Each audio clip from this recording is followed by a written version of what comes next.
Hey folks, welcome. It's Friday.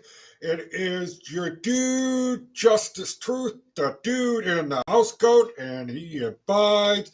And folks, he is still drinking his coffee from this morning. It may be cold, it may be not so good when it was first brewed, but I hate wasting stuff. Hello, hello, hello. This is supposed to be a long hair rant Friday.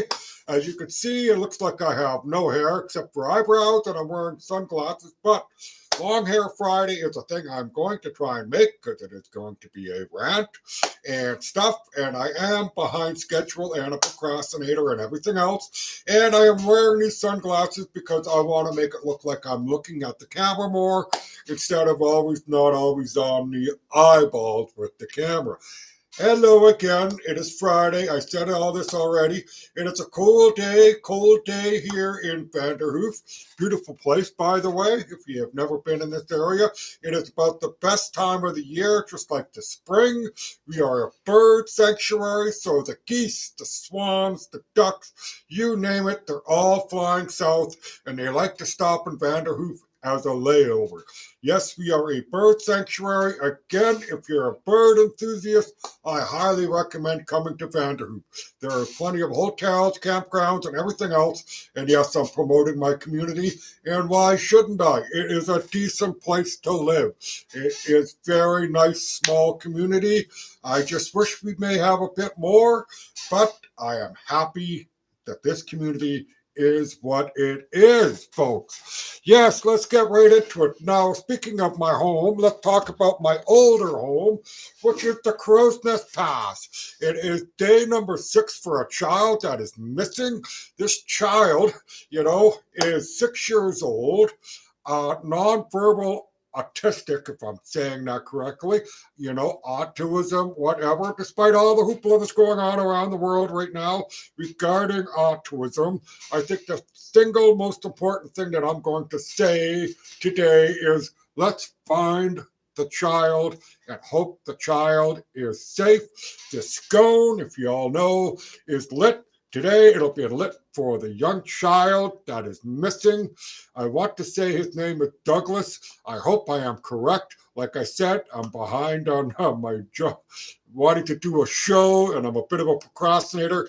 Douglas, I believe, is his name. The family, I believe, would be traumatized by all this. It is a saddish tale, folks. I highly recommend you go online and look it up. But the child has been missing for 6 days. Nonverbal autistic, so that means he may not respond to your verbal requests for his name calling when they're out there. Now, I don't want to start rumors, but I've absolutely had to ask a couple of days ago because I heard it. They weren't allowing the locals to run and help with the finding of the child. Now, I'm assuming the local search and rescue is involved, but the local people were told to stay home because there's enough people on the job. Meanwhile, a few hours away in Edgewood, BC, British Columbia, they are spending massive amount of taxpayers' dollars. Yes, folks, taxpayers' dollars with the RCMP, the Canadian Food Inspection Agency. Now, let me just say something here first on that little issue. CFIA stands for Canadian Food Inspection Agency. Where is Agriculture Canada in all this? I don't know where they are. But if the eggs are not being sold for meat, if the ostriches are not sold for meat and they're for research purposes, then the Canadian Food Inspection Agency should go back to Tim Hortons and inspect the Tim Hortons that are atrocious across this country. I used to love Tim Hortons, folks, but now I refuse to go or acknowledge Tim Hortons. I know this is Friday Long Hair Rant. I am going on a little bit off topic there, but the CFIA is the Canadian Food Inspection Agency. They are being controlled basically by an outside agency, the World Health Animal Act, basically. So a UN passed saying that is saying that if there is a disease in a flock of animals, they basically must be destroyed.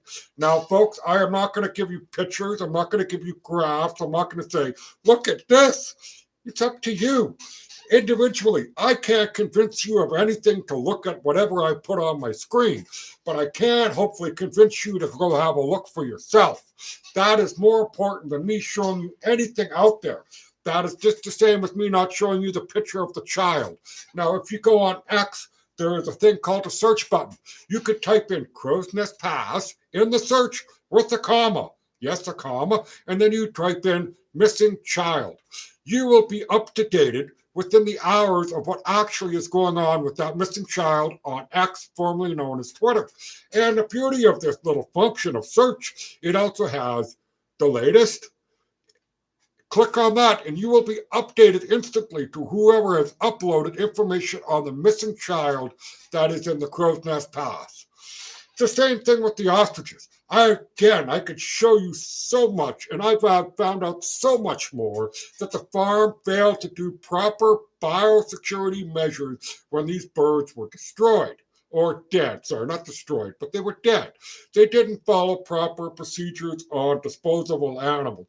That's neither here nor there, and everything else in between, folks. But the point is that these birds were not really designed for meat consumption, because when COVID hit, these people were selling the eggs, the meat, Yes, there were some that were pets, but now the whole flock basically is a giant research field of birds that have natural immunity and improve themselves after they get illness of a disease which happened basically last December from a duck, of all things, that flew in and ate food from the ostriches because, hey, it's free food and he could just fly right into the pen, right?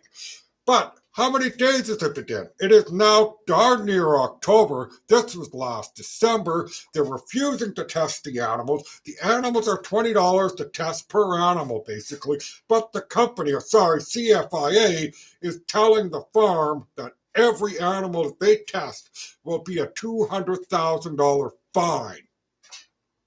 Make that make sense. I mean, wouldn't it be cheaper just to go there and test all the other birds after this length of time and determine if there's still an issue, right? And the fact that these birds were used for research is on the avian flu of all things, folks, trying to prove natural immunity. And get this also, I know I don't want to plaster you with things, but I'm just telling you what I've read, researched on my own. If there was an outfit out of Quebec that tested these birds and was proven that they've received natural immunity from the outbreak that happened in December to recently, basically. That laboratory, people, is now basically shut down. Again, go look for yourself. This is what I've been finding. Maybe I'm wrong, but you know what? That's why I'm saying don't take everything you hear from me, the dude in the housecoat. Go read your own research. I'm not the CBC News. I'm not CTV Global. I don't have a budget behind me. I am just a dude who's on disability for illnesses, and I like to read a lot. Yes, folks, it is sad to see that the ostriches are getting more attention from the federal government than a young, nonverbal, autistic child. Now, isn't it that the government of Canada, the Liberal Party, saying we're all in this together, sunshine and rainbows, and yet I hear that they're doing all these things against people that are just trying to do a living, and somebody in a tall forehead in an office building being told by somebody at the United Nations that these birds have to be culled no matter what. It's retarded.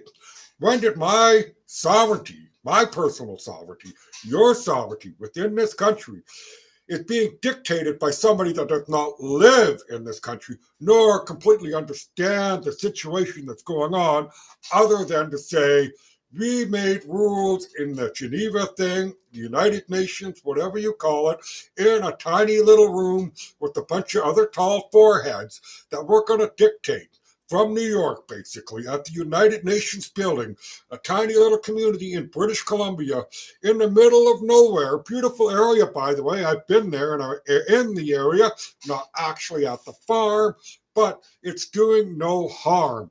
And why do I say it's doing no harm? Because no birds have died since the initial outbreak, basically. None are continuing any signs of symptoms, despite, how the government's gaslighting. If you have no symptoms, that's a sign of a symptom. Listen to what I just said, folks, that the government actually said that. If you have no symptoms, you may actually have the symptoms. They did say that, basically.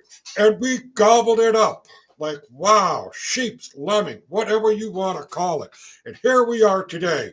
We have a missing child that's not getting much attention. We have a bunch of people in Canada screaming for the ostriches, and I am one of them. I am no different than a lot of the other people. But listening to a fellow podcaster, now, I don't like to say fellow podcaster because I'm doing this for fun. I really have no audience. Shout out to my mom, my dad, my lovely wife for actually participating in my funness and hopeful, I don't want to call it a career, but a hopeful journey down the road where I do this more and more and more. And because I can do it now, I'll probably do it again tomorrow. Yes, folks, I am excited, happy, sad, emotional.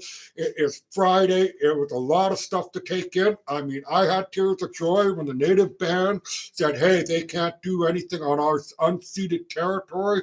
However, that story works out, folks, and there is a bit of a tie-in because recently in Richmond, British Columbia, there was a court case where they basically overturned all of what we have for law, including treaties, folks. If you signed a treaty, you signed away your right to whatever land you had. Go read some treaties, folks. I'm not here to debate the issue other than to tell you what I've learned. And yes, the city of Richmond, basically in that area, are being told that they now might have to pay an additional fee to do business with the Indigenous band that is in the area. This has huge Amazon warehouses, a couple other big companies, which I will not name, but it's all the people that live in the area. Just imagine that you already pay your house tax, your federal tax, right? You pay tax. And it's going up, and up. And now they're going to slowly creep in this Indigenous reconciliation thing. It's coming. It's coming, folks. UNDRIP, if you don't know what that is, go look it up. UNDRIP, which is the United Nations thing to help the Indigenous. They are using it as a guise and a Trojan horse to allow multinational corporations to basically skirt national public interest for projects like such as all across Canada, right, where we would all benefit from it. Like for the example of gas exploration, there would be a tiny fee that they would have to pay for Canada to access the gas. Well, now with UNDRIP, and this is just the basic thing about it, is that it's going to allow the Indigenous in that area to dictate who can run and do whatever, and the Indigenous benefit, but they're actually being exploited. I've heard police chiefs, sorry about that one, Indigenous chiefs that are regretting their decision to sign on with certain projects, and now they're being pushed aside. Yes, folks, they're being pushed aside. It's bad enough that we are allowing this mass immigration of the other Indians who now are faking Indigenous cards so they get a tax-free exemption. How does somebody who is East Indian with the last name of Singh get a residential card, right? And like, how does that happen? I'll tell you how that happens. It happened because somebody in the offices allowed it to happen without questioning it or got paid for it or were idiocracy. They just allowed it to happen, folks. I had my taxes done. I mean, I was in on the last day that was last year, April 30th, I think is the day that we're supposed to get our taxes in, right? It is end of September, and I don't think I've received a response yet about my income tax return of a couple $100. I would like that couple $100, but I am waiting. Why am I waiting, right? Why? Yes, folks, and I know I talk about the missing child, very important. Please, if you are in the area, I hope you will keep your eyes out, ears out, whatever. And I do hope they find the child. I do hope the ostrich thing up in Edgewood gets resolved without any major issues. A shout out to all the people that are going there this weekend at the ostrich farm to have a I guess, a concert, a rally to try and save the birds. And let's just get back to the ostrich story because I already knew about it before the news basically came out when they were going to do the call, basically. For 2 days, people, I watched on cameras the RCMP, the Canadian Food Inspection Agency employees, walk around this farm without any personal protective equipment, respirators, masks, hazmat suits, you name it, folks. None of them. They were touching the birds. They were in the vicinity of the birds. Remember, these birds already have almost 200 days of living since the outbreak happened, and they're still freaking alive. They're a beautiful bird. I have nothing against the bird themselves. I do have an issue with the tall foreheads. But yes, I want you to remember that. For 2 days and a half, they did not wear any personal protective equipment. But lo and behold, global news, CBC, CTV, all of a sudden show videos of them with their hazmat suits on at this farm. Also to note, there's supposed to be a warrant. I don't want to say a warrant, but whatever this is, like a court order, that's better. The CFIA basically has jurisdiction of the farm or portion of the farm from 6 a.m. to 9 p.m. Yet trucks are coming in late at night with whatever they're doing, dropping off material because the companies don't want to be reported for delivering stuff for this call. Also, there is a no-fly zone above the birds, basically, for about a half a mile. Now, at first, I'm like, what the heck is this? What kind of shenanigans is this? They don't want us to see what they're going to do or how they're going to kill them because somebody's going to try and film it so that we can expose the cruelty and unnecessary execution of birds that have been healthy for so long. If the birds were dropping one by one, so to speak, over the last few months, while there's something going on, maybe get rid of the birds and burn them. Now, keep in mind, there's 400 birds. They weigh up to about 250 pounds and maybe a bit more and under, but they got to dispose of them. The local landfill has already stated you will not accept these birds from the original thing that happened back a few months ago when they tried this. Now, it's shortly after the summer weekend, right? They're now trying to attempt to call all these birds again because what they're hoping is that the summer crowd won't show up. Well, you know what? You have people coming from all over the place to sit down and hang out and shame the CFIA and the RCMP for what they're doing. They're also covering up the cameras that these people have had on their pens for years. What were the cameras there for? To monitor the birds because there's a lot of birds, and it's kind of nice that they can sit in a shack, so to speak, and observe the birds. They look fine. They don't have to worry about anything. Oh, look, there's something over there, right? So let's go check it out. It's just a security measure, saves them from walking. But now the CFIA and the RCMP basically are covering up the cameras that are located inside these pens. That is not a part of the court order. There has to be laws followed, folks. They're not even properly feeding the birds. There was a rope wrapped around the neck because apparently they tried to lasso one of these ostriches. These CFI agents that are all dressed in whites in their so-called hazmat suits, trying to chase these birds and feed them. And you know what? The best thing they could have done is just allowed the owners the opportunity to continuously take care of these animals because the ostrich bird is a kind of a timid bird and all that. And they're getting spooked by all this because where are the people that used to feed us every day? They have a mind, they have memories, they have emotions, folks. And I hope you saw that ostrich dancing after the call order was stayed by the indigenous tribe that has stepped in and said this is unceded territory.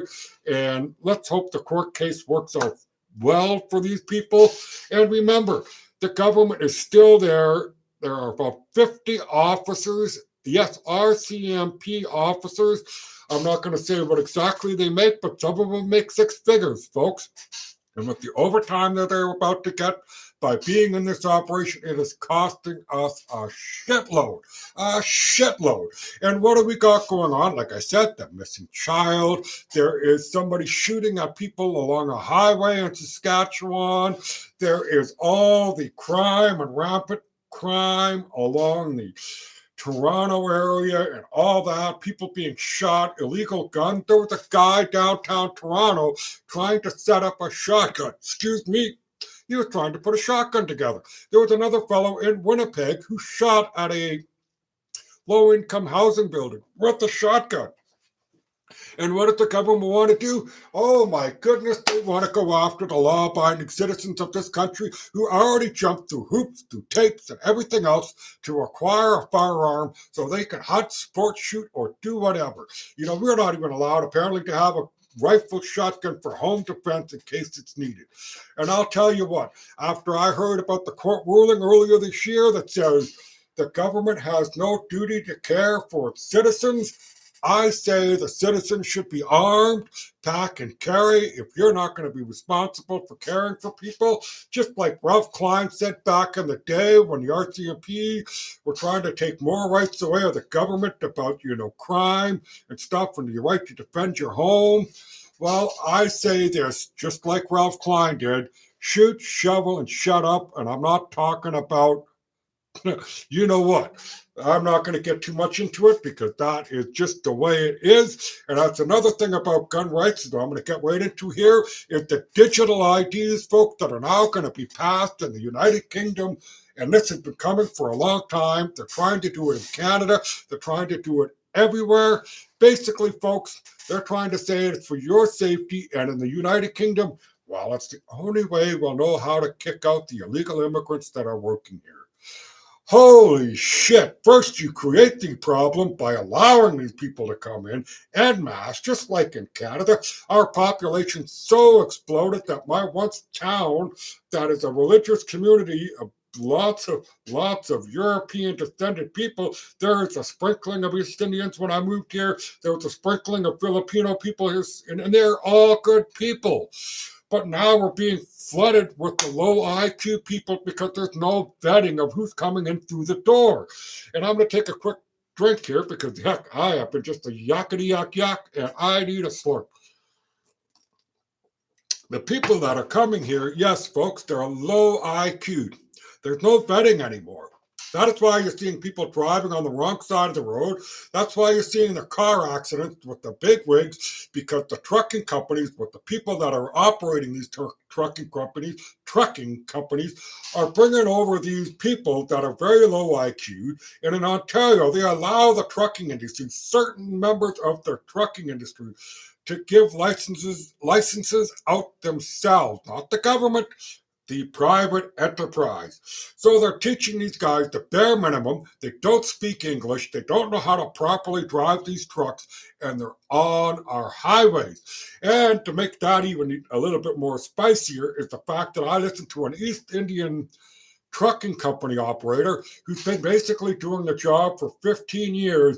And let me quote him, "You guys are fucking us all."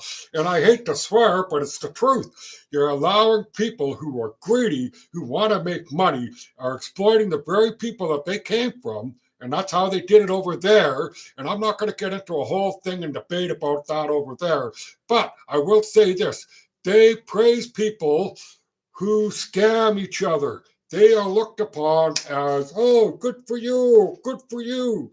Instead of trying to build something from nothing, they rather see somebody steal what you built and take what you worked hard for, and look at the scammer, look at the thief. He did well for himself. But mind you, the guy that had the company is now robbed, beaten, and no longer around. I know I'm exaggerating. I don't want you guys all to get upset that I'm talking about people. It's not racist. I'm telling you what I've just been reading. There's plenty of wonderful people in this country that did not originally come from this country, who came here for a better life, who want a better life, and who want to fit in. Please, all of you that want to come to Canada, who want to be a Canadian, and you do enjoy democracy, so to speak, you do enjoy rule of law. Well, I really wish we had those things in this country, because right now our government, which is almost done for the year, is going to produce a budget in November, basically 8-9 months into the year. And we've already been told that the brace for the worst, but they're going to call it investment, folks. Remember that word investment. All that means is that my children's grandchildren are still going to pay for the blunders that we made today through taxation.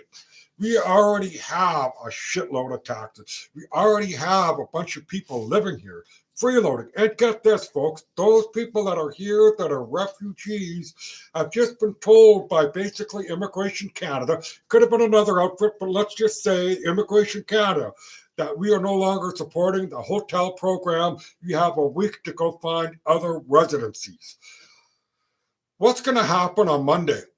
Tuesday, when these people are supposed to leave these hotels who are not from this country, who do not have the education that most of us in this country have, which is basically high school and above, how are they going to take the news? Well, Buttercup, let's hope it's good, because I don't see it getting any better than it is today. Wow, 25 minutes of digital IDs. I'm almost done with my ranting, folks. But yes, they're going to be saying, like in England, let's get back to digital IDs. If you want to work in the United Kingdom, you need a digital ID. It reminds me of COVID, folks. If you want to continue working in this country, you need a COVID shot. I'm unvaccinated, so you can understand where I might come up with the digital ID. But I am tied into the medical system. I have health issues. I am between a rock and a hard place. What's going to save me is, by large, I mean, I did have a rich uncle. Thank you, Pete. Thank you for everything you've ever done for me. I really wish you left me all your money. I really do, but your son deserves it and his family, and I hope them the best down in Australia. And folks, yes, I hope I win the lottery, because I don't want to jump into a system that's going to tell me that I have to do this, and this in order for me to keep my disability, the Canada Pension Plan, and so on. Why should we have to continuously jump through hoops to get forced injection or compliance to keep something that is just basic and simple, right? There's no need to go and make things worse than it is. If they go ahead and create these digital IDs. Now, in UK, as in Canada, mass immigration has happened quite a bit. Diversity, equity, and inclusion has been going on for quite some time. Basically, they've made people go into positions that fit the criteria of what they want, not the merit, not the experience of the person that should be taking the job, but because they fit a box. Are they a person of color? Are they a woman? Are they a part of the alphabet community? And by that, I mean the LGBT+. And I'm not going to go through all the other letters and all that. They want you to fit into a box, and then they will put you somewhere. Well, a lot of these people are new immigrants that are in these positions. And there are also people that are in the alphabet community in these positions. So these people don't deserve the jobs, in my opinion, based on how they got the job. Now, the problem with the people that are in there, I know I'm kind of rambling, but it's going to be summed up here for you quickly. If you are a person that's not born in this country, and you are here legally, and you have all the proper documentation, and you are in government, and you have family and friends who are not here entirely on merit and honesty, so to speak, or they let their visas elapse, or their permanent residency card elapse. What happens then? Well, the person in the office, kind of like how that Singh, who's an East Indian, got an indigenous residential card, there's going to be some shenanigans. End of story. You want to solve the problem of the migrant crisis in the UK? Go round them up. You allowed them to enter. You can find them just as easily. The United Kingdom, just like China, is one of the most heavily surveilled states by cameras, and they know where you are. They know everything darn near about you, and then they're trying to shove a digital lock onto you. All right? China already has this system perfected. If you do something wrong, such as jaywalking, you get demerits on your social credit score. Let's say you can criticize the government, you will be cut off from the government. extreme. It is. I know I had people come up to me and say it's not happening in China, but it is. I've seen it with my own eyes, how it operates. I've read the stuff that's going on. Yes, maybe not all of China is doing it, but it is certainly practiced in a lot of these newer cities that they built because they're beautiful, they're new, and they can do all the installation of the wires, cameras, and everything else, whereas it's a lot harder in the UK and the Europe because they have all these old buildings and stuff. They'd have to literally flatten these buildings down so they can build a new surveillance state. I know it's a bit of an exaggeration, but that is what it is. It's 30 minutes. I've been rambling, but you know what? I am going to continue on here because this is my show and this is what I'm going to do. And folks, yes, let's have another slurp of coffee that was made at like 8 in the morning. It still tastes pretty good. It's not burnt on the burner. It's just cold. Sometimes cold coffee's good. Yes, the digital ID, folks, is turning our world. And if you've never read 1984, highly recommend reading that book. If you have never read Animal Farm, I highly recommend to read the book. I do not like how our direction of our government's going. I do not like Mark Carney and how he is basically ruining Canada by being the de facto leader without actually being our leader. Yes, he was elected, but he hasn't run the government. There is no parliament. Everything he's doing is through the order of the Privy Council, I believe, which basically is dictatorship, folks. Remember, we had a vote back in June that we were not going to recognize the state of Palestine, and Carney comes out and recognizes the state of Palestine. I feel for the people in that country. I feel for the people in war zones everywhere. I hate the tall forehead. Benjamin Netanyahu, the leader of Gaza. I wish they would go and get two flintlock pistols, have somebody sit in the middle. I don't care if it's Putin, Trump, or whatever, but Netanyahu and the leader of the Gaza Hamas, they can just walk 10 paces, turn around, and shoot each other with the flintlock pistols. Okay? If one dies, well, they win. If they both miss, then they both shut the fuck up and go their separate ways, and let's make sure that they don't continue ass-handedness of killing innocent people in the name of some god or some religion or whatever and justifying it all. Because I will say one thing, for everything that I've read from every religious book, every priest I've ever heard speak on the internet or in front of a church, imam, whatever, any religion, whatever you want to talk about, no one can speak for the Creator. No one. We have no idea what they like. Heck, for all we know, they're up there laughing. Oh, look at that, they're fighting amongst themselves. Right? We have no freaking clue. None. All right, so that is that. And yes, folks, I did say 30 minutes. I should try and wrap it up. I think I did pretty good. I liked the sunglasses. I hope you did too. Made me a little bit more animated and stuff. I do have Bell's palsy. I have a droopy eyelid. So there is some self-consciousness there. But at the end of the day, I don't care how you view me, see me, or anything. I want you to remember one thing that I've always said throughout most of my videos that I've ever done so far. Don't take it from me, the dude in the housecoat. Do your own reading. Do your own research because you're being gaslit. You're not being told the honest truth. And you're being led down a path where you're going to have slavery, digital style. It's already kind of bad enough as it is now, but just imagine it later. Say no to digital ID, folks. Say no to the calling of the ostriches. And folks, let's find that young boy who's missing in the Crowsnest Pass. Positive vibes. Let's get our energies out there and let's hope that they find that child. Let's hope that these ostriches can live. Let's hope digital ID never happens. And let's hope the Canadian government falls and all over 400 MPs are replaced by people that actually care about what's going on. Remember, folks, the scone is lit for whoever you want. If you're missing in your life, today it's in honor of the child that's missing. I'm hoping that it burns bright and they find him. I really do. It's a sad story and everything else. And people, if you have never been to the SPCA, please go to the SPCA at least once in your life. You don't have to adopt, but go and look. and positive vibes. God bless you all. Thank you.